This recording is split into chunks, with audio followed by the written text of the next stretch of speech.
Hello everyone and welcome back to Lucky Loads 15, where I'll be giving you 6 selections for tomorrow's racing.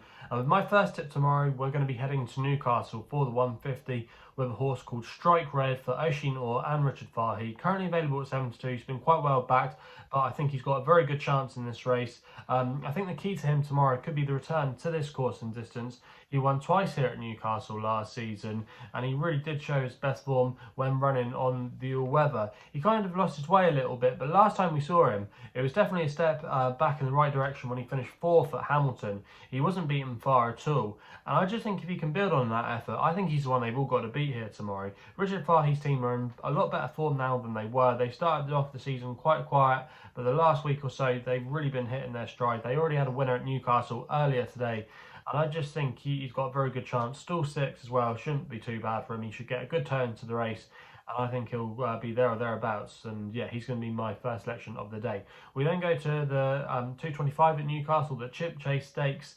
And I'm going to put up Glen Shiel here for Holly Doyle and Archie Watson, currently available at 4 to 1. He was a bigger price earlier today when you could have backed him each way as big as 6 to 1, but I still think he's got a good chance in this race. I'm going to recommend a 1-point win bet here. Now, this horse has been campaigning at a really high level. Of course, he's a Group 1 winner when he won the Champion Sprint Stakes at Ascot on Champions Day back in the autumn of 2020. He actually hasn't won since then, but he's faced some hard tasks. He's run okay on a couple of occasions at the highest level. But I think this is going to be his easiest assignment for quite some time, and he's got a good record over this course and distance.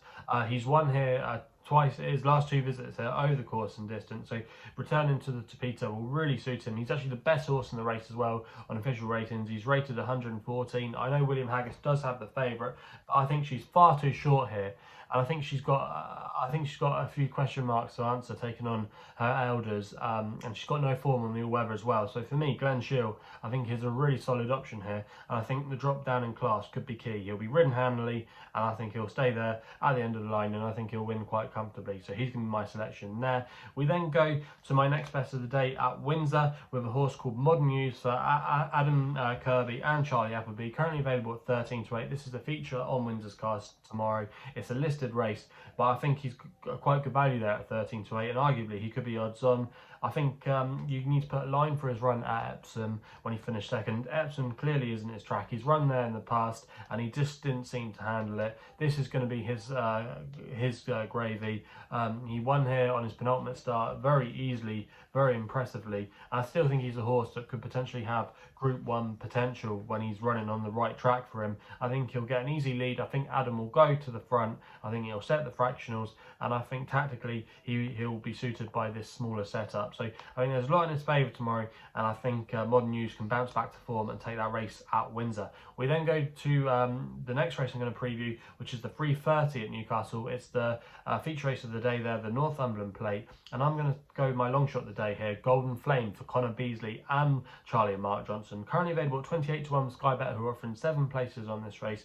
I'm going to recommend a 0.5 each way selection here. Now, I think you need to put a line through his latest run at Royal Ascot, where he just doesn't seem to handle the track. He ran there last year in the Queen's Vase and he was tailed off. But to be fair to him this year, he was actually up there in the vanguard, making the running throughout. And he only faded in the last couple of furlongs. That was over 2.5 miles. He should appreciate this drop back to 2 miles. And I think he's been a little bit overlooked here in the market. Connor Beasley is no negative either. He actually rode for Mark Johnson in this race last year on Hockfield, and he was only just touched off by Nicholas T to finish second. So Mark and Charlie Johnson know what they've got with Connor Beasley. I think he's going to go forward. He's actually got a pedigree as well that suggests he should be suited by the all-weather. He's only ran on the all-weather a couple of times. He won on the all-weather at Chelmsford, which admittedly is a different surface. But we know what he's going to do tomorrow. He's going to go handy. And sometimes it does pay to be handy in this race. You don't want to come from too far back. He's got an okay draw in stall 12. I just thought at the prices, I could definitely see him being there or thereabouts, coming to the end of the race. And yeah, he might not be good enough at the end, but 28 to 1, I think that's a fair each way price there. And he's going to be my long shot of the day. We then go to my nap, which runs in the 3:55 at Windsor. Dubai Icon here for Andrea Zaini and Saeed Bin Surur. Currently available at 3 to 1. I'm going to recommend a 1-point win bet here.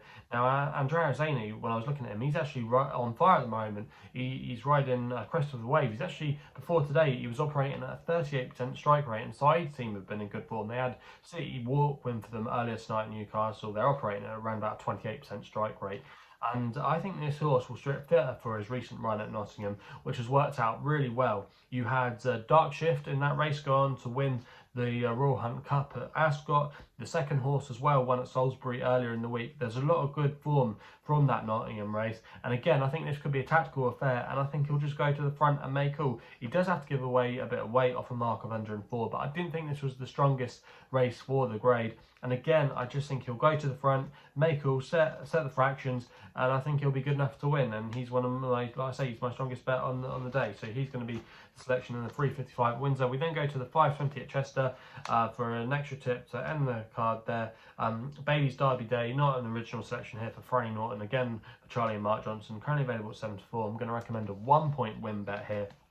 Now this horse, Bailey's Derby Day, ran a good race last time in the SkyBet series behind evaluation. I nearly did put up evaluation, but I just think the price has gone about now. He's a little bit too short. I want to be backing him each way. When he was at 6-7, so I would have put him up, but he's maybe a little bit too short for me now. But Bailey's Derby Day, like I say here, he ran a really good race last time out, and I just think he's unexposed over this 2-mile trip. He was only just touched off at Musselburgh. The time before that at Ripon was a good run.